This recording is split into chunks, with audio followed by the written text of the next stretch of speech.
Na jaren van stilte waren er ineens ontwikkelingen in de vermissingszaak rond Herman Ploegstra.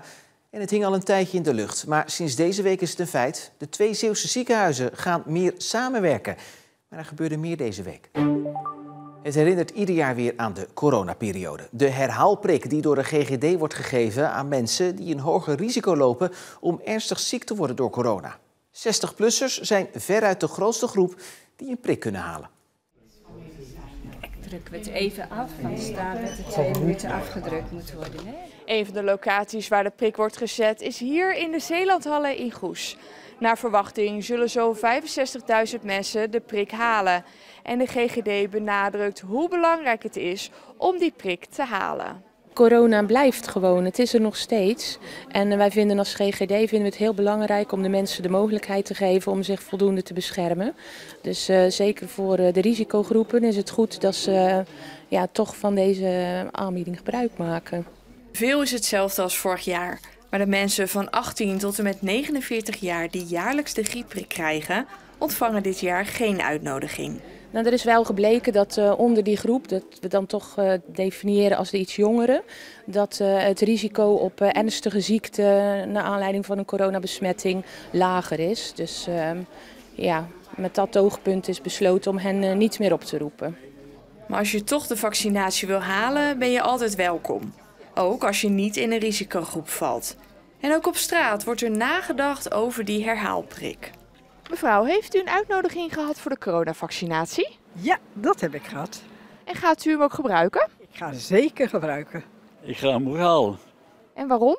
Nou, omdat ik de leeftijd heb en ik loop liever geen risico.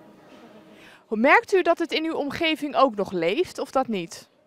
Ja, ik denk het niet zo heel erg. Ik denk dat het een beetje weggeëpt is. Maar dat geldt met name ook de jongere lieden. Gaat u de coronavaccinatie halen? Ja, absoluut. En waarom? Ik ben op een leeftijd die risico loopt. En daarom vinden experts het belangrijk dat juist die doelgroep de vaccinatie haalt. Als je afweer niet zo goed is, dan kun je van een voor andere mensen onschuldig virus kun je toch flink ziek worden. Soms zelfs zo ziek dat je in het ziekenhuis komt of erger. En daarom is het goed om jouw zwakke afweer te versterken met een vaccin. Er is geen acuut gevaar, maar bewustzijn van het virus blijft volgens de immunoloog belangrijk. We moeten ook geen paniek zaaien. Dat is niet een acute dreiging, zoals we dat 5 jaar geleden hadden. Het is wel zo, als je kijkt naar het rioolwater, waar heel goed het aantal virusdeeltjes wordt bijgehouden, dat gaat weer een beetje omhoog. Tot 5 december wordt de coronavaccinatie door de GGD gegeven. De eerste herfststorm trok over Nederland. En waar fietsers bij stevige wind al reikhalzend uitkijken naar het NK tegenwindfietsen, doen windsurfers dat naar de Slag om Domburg. En het was voor het eerst sinds 2019 dat dit evenement door kon gaan. Windkracht 8, zon, met je surfmatties aan de dijk staan. Perfect. Het was de hele week spannend. Zou de wind hard genoeg waaien of toch niet? Belangrijk, want het gaat hier om een zogeheten stormchase-event. Dus we wachten tot het 30 knopen waait of meer. En dan pas gaan we de wedstrijd varen. Dus dat is gegarandeerde actie. En dit is ook echt niet voor mietjes. En dat bleek maar weer, want de surfers uit heel Europa gingen hevig tekeer in het water. En dat kon ook. Golven zijn tot 4,5 meter hoog. En de jongens gaan soms 12 meter, 15 meter de lucht in en dan maken ze soms wel dubbele loops. Dat is gewoon helemaal fantastisch. De windsurfwedstrijd trok veel bekijks en mede dankzij spectaculaire salto's als deze was het voor de toeschouwers ook een feestje om naar te kijken. Een gave dag. Wachten wordt beloond zoals je ziet, hè? Dit is de mooiste dag van het jaar. En nu maar hopen dat het volgend jaar net zo hard waait als vandaag. De ziekenhuiszorg in Zeeland gaat voor een deel veranderen. Het ADRZ in Goes en Zorgzaam in Terneuzen willen door meer samen te werken en door bepaalde operaties te concentreren in een van de 2 ziekenhuizen de Zeeuwse ziekenhuiszorg op peil houden. De zorg in Zeeland wordt voor een deel geconcentreerd. Zeeuwen met nierkanker worden voortaan alleen in Goes geopereerd. Daar schaffen de ziekenhuizen samen een speciale chirurgierobot voor aan. Mensen die een dotterbehandeling voor het hart nodig hebben, worden voortaan doorverwezen naar Terneuzen. En verder gaan alle borstkankeroperaties in Terneuzen plaatsvinden. Voor- en nazorg blijft wel in beide ziekenhuizen bestaan. Op het gebied van neurologie gaan de ziekenhuizen meer samenwerken. Beide ziekenhuizen kampen al jaren met een tekort aan neurologen. En de ziekenhuizen zijn dan ook blij met de samenwerking. We kunnen niet alles overal blijven doen. U heeft ook goed meegekregen een tekort op de arbeidsmarkt van medisch specialisten, verpleegkundigen. Als wij zaken goed samenbrengen en concentreren, kunnen wij het maximale voor de burgers in Zeeland betekenen. We doen dat echt samen. Dus dat betekent voor de patiënt dat hij gewoon in zijn vertrouwde ziekenhuis komt, bij zijn vertrouwde specialist. Daar heeft hij de voorzorg. Behandeling, uiteindelijk operatie, kan op een andere plek plaatsvinden. Maar de nazorg doe je weer in je plek waar je dat gewend bent. De ziekenhuizen komen vandaag met het nieuws naar buiten, omdat 15 september een belangrijke deadline is om aan zorgverzekeraars door te geven hoeveel operaties en behandelingen een ziekenhuis verwacht te gaan uitvoeren. Een ingrijpende verandering bij Cargill. De vestiging in Sas van Gent wordt uitgekleed. Er wordt bijvoorbeeld gestopt met het verwerken van tarwe. Door de reorganisatie verliezen mogelijk 120 van de ruim 300 mensen hun baan. Het is onontkoombaar, zegt Cargill, onder meer door de dalende vraag naar tarwezetmelen. Van een ingetrapte cabinedeur bij 140 km per uur tot zware mishandeling. Bijna iedere conducteur en machinist op de Zeeuwse spoorlijn heeft met agressie te maken gehad. Dat blijkt uit een vakbondsenquête. Zo'n 100 van de bijna 200 medewerkers die op het Zeeuwse spoor werken hebben de vragenlijst ingevuld. Meer dan de helft voelt zich onveilig tijdens het werk. Ja, we wisten wel dat er heel veel speelde. Ik praat heel veel met collega's. Maar deze uitslag, daar schrok ik zelf zeker van. Bijna iedere machinist of conducteur op de Zeeuwse lijn wordt elke maand 1 of meerdere keren uitgescholden of geïntimideerd. 1 op de 4 heeft het afgelopen jaar met fysieke agressie te maken gehad. Conducteur Mireille, die niet herkenbaar in beeld wil, kreeg er al eerder mee te maken.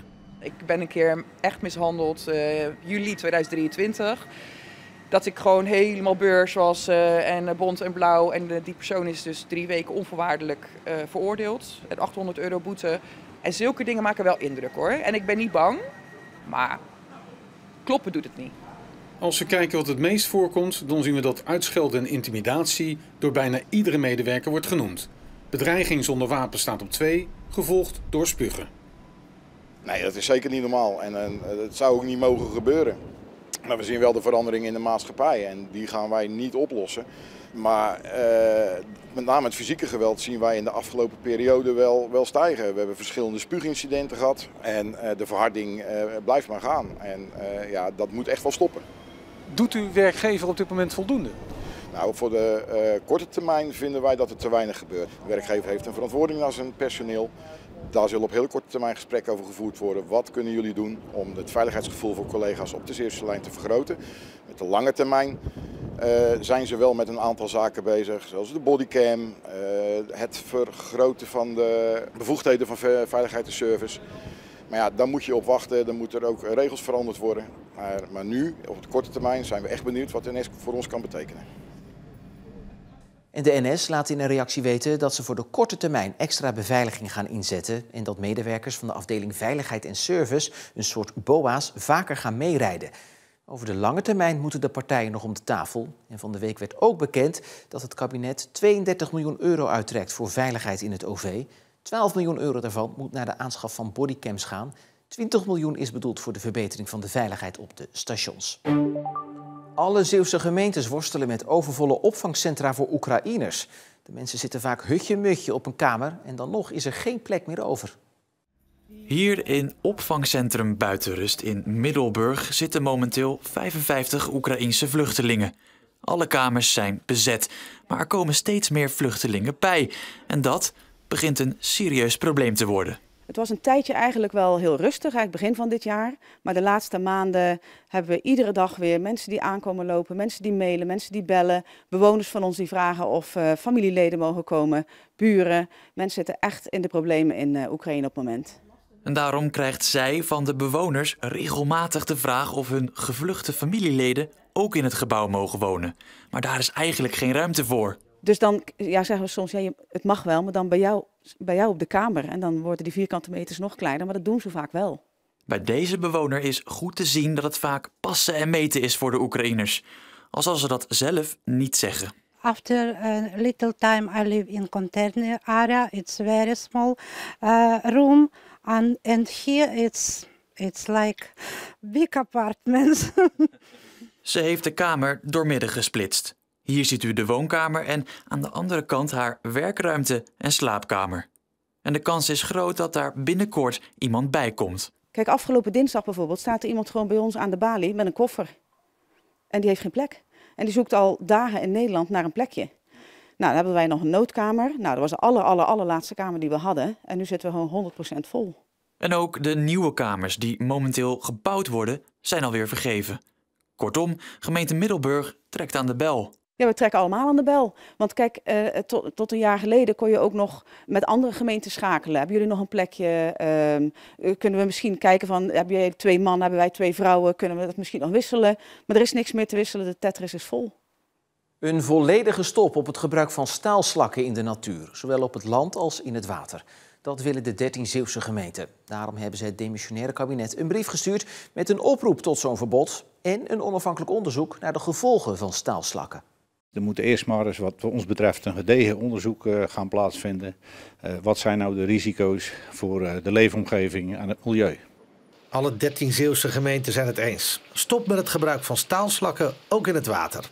Op het land is het nu een jaar lang niet toegestaan om ze te gebruiken op plekken waar direct contact met het materiaal mogelijk is. Zoals fietspaden, wandelpaden of speeltuinen. Maar voor de Zeeuwse gemeente gaat dat niet ver genoeg. Nee, wat ons betreft is dat niet genoeg. Wij vinden ook dat het gebruik van staalslakken in de Ooster- en de Westerschelde niet zou toegepast mogen worden. Doe nou eerst gedegen onderzoek en laat ons weten wat er uit dat gedegen onderzoek komt. En ook onderzoek voor de lange termijn. Dus wat gebeurt er met staalslakken als we het hebben over 30, 40 jaar. Staalslakken zien er zo uit. Het is een materiaal dat overblijft bij de productie van staal. En omdat de overheid ze wil hergebruiken, worden ze vaak ingezet ter versteviging van dijken bijvoorbeeld. Als u ziet liggen, zijn ze vaak te herkennen aan de roestvlekken die erop zitten. En dat is nou precies het probleem. Als staalslakken niet goed afgedekt zijn op het land en in aanraking komen met water, dan kunnen er schadelijke, giftige metalen vrijkomen. In het water, waar staalslakken vaak wel afgedekt zijn, mag het nog wel. Volgens onderzoek zijn die gevolgen beperkter. Het heeft eigenlijk mee te maken dat in zo'n Oosterschelde water heb je heel veel waterverversing aan één kant. Aan de andere kant heb je ook een sterke bufferwerking van het zoute water die er eigenlijk voor zorgt dat die pH niet stijgt. Wij vinden het dan ook wel bijzonder dat er uit het onderzoek is gebleken dat er onder water geen problemen zijn, maar boven water schijnen die problemen er dan wel te zijn. Nou, dat verontrust ons wel een beetje. Ook voor de komende jaren staan er in Zeeland nog projecten op stapel waar eventueel staalslakken gebruikt kunnen worden. Maar hoeveel staalslakken liggen nu in de Ooster- en Westerschelde? Uit documenten blijkt dat het om ongeveer 3,5 miljard kilo gaat, die sinds 2009 zijn gestort. Dat zijn ongeveer 140.000 vrachtwagens gevuld met staalslakken. In eerste instantie was natuurlijk het gebruik van staalslakken gewoon toegestaan, omdat het een bouwstof is die gebruikt mag worden volgens het bouwstoffenbesluit. Dus ja, daar sta ik ook niet van te kijken. Wat niet weet, wat niet deert, zeg ik altijd. Maar nu hebben we andere inzichten. Dan moeten we ook kijken wat we daarmee doen. Als we dat cijfer van die 3,5 miljard kilo verder bekijken, zien we dat de verschillen tussen beide schelders groot zijn. In de Westerschelde ligt ongeveer 1,1 miljard kilo. In de Oosterschelde is dat ongeveer 2,4 miljard kilo. Op de meeste plaatsen zijn staalslakken gebruikt om bijvoorbeeld de dijken te verstevigen. Maar de plaats waar veruit de meeste staalslakken liggen is hier bij de Oosterscheldekering. Daar zijn in de loop der jaren grote gaten in de zeebodem ontstaan door stroming. Die gaten kunnen de kering bedreigen en daarom is hier bijna 2 miljard kilo staalslakken gestort. De Zeeuwse gemeenten willen dus dat dit stopt zolang er geen onderzoek gedaan is naar de gevolgen op lange termijn. Na jaren van stilstand en stilte leek er deze week beweging te komen in de vermissingszaak van Herman Ploegstra uit IJsendijke, die al 15 jaar wordt vermist. Aanleiding was een anonieme tip over de locatie waar Ploegstra begraven zou liggen. Maar bij een zoekactie is niks aangetroffen. In dit gebied, natuurgebied Braakman Noord, is gezocht naar wat hopelijk een einde zou maken aan de jarenlange zoektocht. De tip kwam bij de Peter R. de Vries Foundation binnen naar aanleiding van een podcast over de vermissingszaak. De brief werd door de recherche als geloofwaardig beschouwd en serieus genomen, waarop er werd overgegaan tot actie in het natuurgebied tussen Hoek en Biervliet. En het is geen gebied waar bijvoorbeeld wandelaars makkelijk kunnen komen. Volgens verslaggever Rick Bolt. Er moest hier ook eerst even flink gemaaid worden voordat al die experts hier aan de gang konden. De politie heeft hier gezocht met een mannetje of 15 en daarbij zaten ook experts van het Nederlands Forensisch Instituut, die bijvoorbeeld heel veel verstand hebben van de bodemsamenstelling. Zij hebben gezocht hier met prikstokken, maar ook met metaaldetectoren. Maar helaas, na een dag lang zoeken leverde dat geen resultaat op. En voor de familie van Herman Ploegstra is het nieuws een nieuwe klap. Zij hadden toen het nieuws bekend werd dat de politie opnieuw ging zoeken, toch wel weer een beetje hoop gekregen. Maar ze waren ook realistisch. Ze zeiden ja, we hebben wel een beetje hoop, maar geen verwachting. Nou ja, toch geven ze het nu nog niet op, want ze zeggen zelf, wij zullen altijd naar Herman blijven zoeken. Voor de politie betekent dit nog niet het einde van de zoektocht. Ze hopen dat de anonieme melder zich opnieuw meldt voor meer informatie. En zo zijn we aan het einde van deze Zeeland de Week. Wil je op de hoogte blijven van het laatste Zeeuwse nieuws? Volg ons dan online via de app of onze site omroepzeeland.nl of allebei tegelijk. Het is tenslotte jouw feestje. Voor nu in ieder geval nog een hele fijne avond.